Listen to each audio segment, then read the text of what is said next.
to read all the information. Starting 2 weeks before the race, we're gonna make posts, we're gonna send emails, and give you a lot of information, and we need you to read it.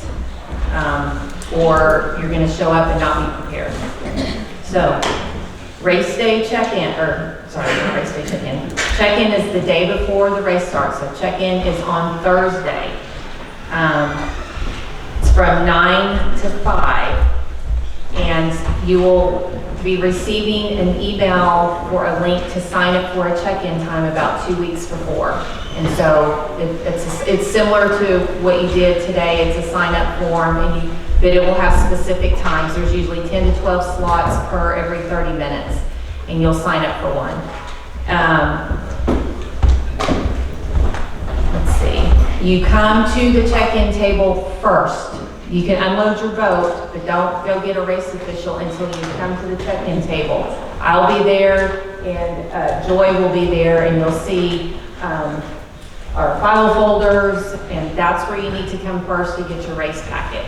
In that race packet, it will have your team captain shirts, your competitor shirts, the placard for your team captains, and then we will also verify to double check to make sure that your in-reach device is working, all of that stuff. After you get that information, you've got your boat unloaded with the required equipment and your check-in sheet, and I'll talk about that in just a second. Then you can find a race official to finish checking you in, and those race officials will verify that you have all of your required equipment. They will check your boat numbers to make sure that they meet all of the classifications. They're going to be checking the expiration date on your flares, all of that type of stuff. And so then they will finish signing you in.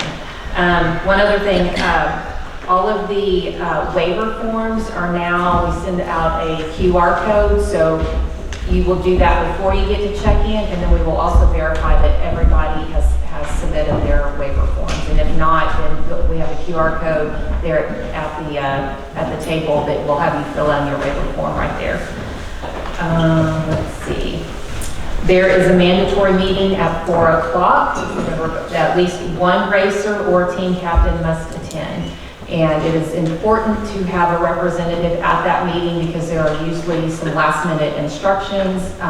If there's river conditions have changed, there could be some mandatory portages, that type of thing. So we need to have at least one racer or team captain at that meeting. There is no race day check-in allowed. You have to check in on Thursday, no exceptions. That's it.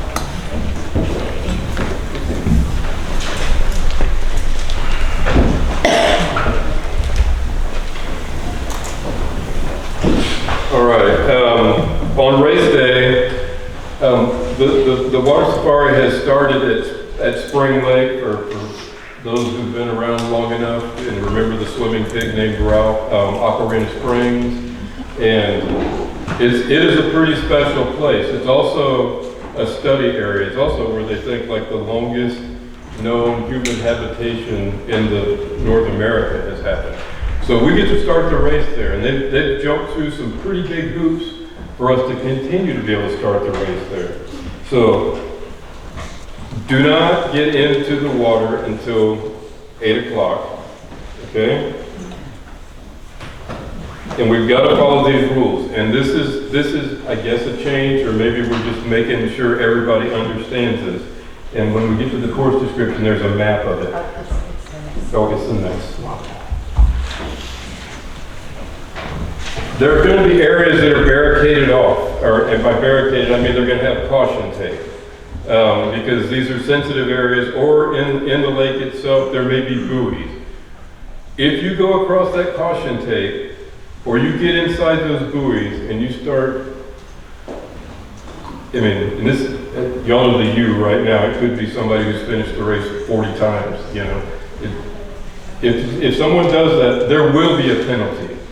And the minimum penalty would be 12 hours. So that would really suck to finish this race in 88 hours and find out you now have a 100-hour finish because you were such a hurry to get in at the start.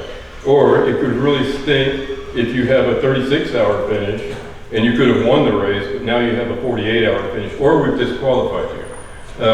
It is so important that we follow these rules that this is the harshest penalty we can come up with for this. So you see where the tent is marked, that's where people have their boats. The check-in tent is actually on the other side of the road. Where these yellow lines were buoys and or caution tape.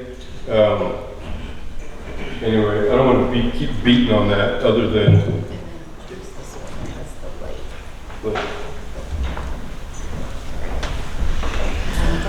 No. It's in the book.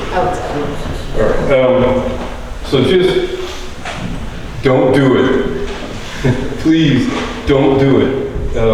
Because we've started the race at, yes, sir. So we passed all those last column, where do we put in? Where do we put in? This is where not to put in. Where do we put in? See where it says access? I really We can't read it. Okay, well, where it says access is where we have access. That map will be up, or some version of this map will be, Blue boxes up there? Yes, the blue boxes. Thank you. yeah, there'll be one version or another of this map at the check-in tent, and it may be that none of that stuff is restricted this next year, and it may be that more stuff is restricted. And same thing when you get down to where Spring Lake Dam is, or Burleson Dam, or all the other things it gets called through the years. There will be a marked portage there. We'll go through that with the course description. That's race day protest policy. If you want to protest someone else breaking the rules or something, you must protest. Were there any more questions about the Spring Lake thing? Nope. Good deal.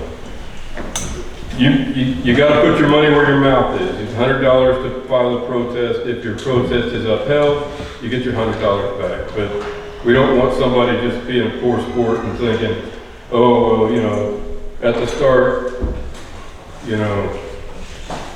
Russ Roberts, stern hooked me or something, and I would have won the race otherwise. And, it's like, no, probably that was just a big mess at the start, kind of thing. So we don't want just willy-nilly protest, but if something happens, then by all means. And number 8A, the final, most important rule. In formulating the rules that govern this event, every effort has been made to foresee all situations and problems that might arise. However, officials of the Texas Water Safari Corporation retain the right to change or amend these rules at any time, underlined, bolded, and italicized, without liability or recourse from any party regardless of the circumstances. That such changes or amendments be made, all the entrants will be notified of the same. In other words, sometimes the stuff hits the proverbial fan and we've got to change things. There may be a mandatory portage that we didn't plan on having, but for safety reasons or whatnot, we need to change that. So, or we're going to stop the race, 34 miles short of the actual finish line. Everybody gets that notification just as soon as we can. But there's as the movie said, there's no crying in baseball. There's really no crying in canoe racing, or really shouldn't be. And then just touch on the feeding stations to facilitate better monitoring of all these situations. We created at the following checkpoints: Luling 90, Hoheim, Cheapside, Corio 236, and Victoria City Park and Swinging Bridge designated feeding areas. The reason for this is because it's so easy to just get crazy spread out, and we don't know what's going on, and all of a sudden, somebody's sitting there with a steak dinner, and which is cool. You can have a steak dinner, but you need to bring your knife and fork with you. We're just trying to keep everything contained and not spread out too much. And now, for all of